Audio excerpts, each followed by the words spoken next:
ഇന്ന് തന്നെ ഡൗൺലോഡ് ചെയ്യൂ. കാണൂ നിങ്ങളുടെ ഫേവറേറ്റ് ഷോസ്.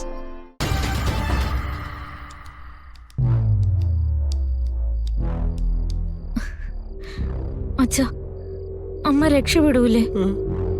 ഞാൻ എന്ത് പറയാനാ മോളെ? തെറ്റ് ചെയ്തത് ഞാനാ. പോലീസ് അന്വേഷണമൊക്കെ വന്ന എന്നെ ചോദ്യം ചെയ്യൂലേ? ഞാൻ പേടിച്ചിട്ടെല്ലാം പറഞ്ഞു പോവും. അയ്യോ, അങ്ങനെയാണെങ്കിൽ വിഷം സംഘടിപ്പിച്ചെന്നോ ഞാനല്ലേ? അപ്പൊ ഞാനും അകത്താവൂലേ? അതെ, തറവാട്ടിലേക്കൊന്നും വിളിച്ചില്ല. ആ പാമ്പ് ഗാതെ കൊത്തിയിട്ടുണ്ടാവും അച്ഛാ. അയ്യോ, ആ പാമ്പാട്ടിക്ക് കാശ് കൊടുത്തില്ല. അയ്യോ, ഈ സമയം കൊണ്ട് അയാൾ അവിടെ മൊത്തം കുളമാക്കി കാണും. ഗാഥയെ ഇല്ലാതാക്കാൻ നോക്കിയപ്പോഴൊക്കെ നമ്മൾ തന്നെ അല്ലടി മോളെ അനുഭവിക്കുന്നത്.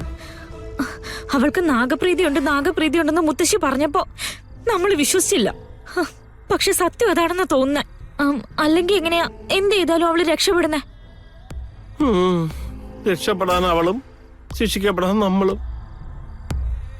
എന്റെ നിർമ്മല ഒന്ന് കണ്ണു തുറന്നാ മതിയായിരുന്നു.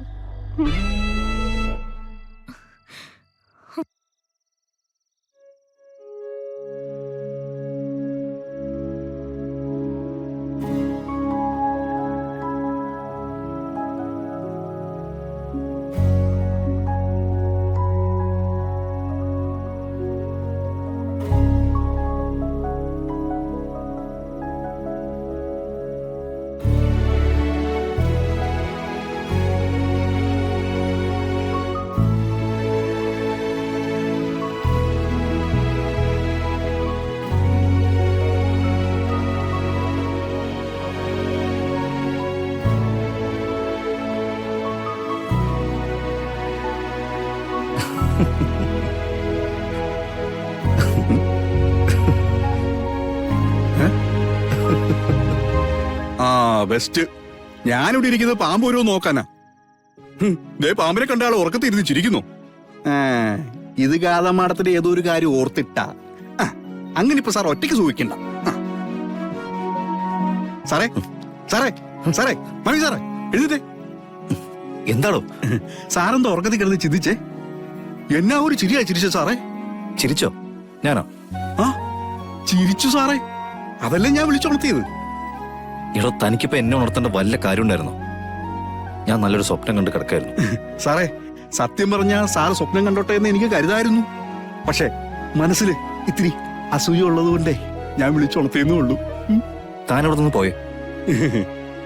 എന്നാലും സാറിന് ഞാൻ സമ്മതിച്ചിരിക്കുന്നു. കുറച്ചു മുമ്പേ പാമ്പിനെ കണ്ട് അലറി വിളിച്ച ആളാ ഇപ്പതാ കിടന്ന് സ്വപ്നം കാണുന്നു.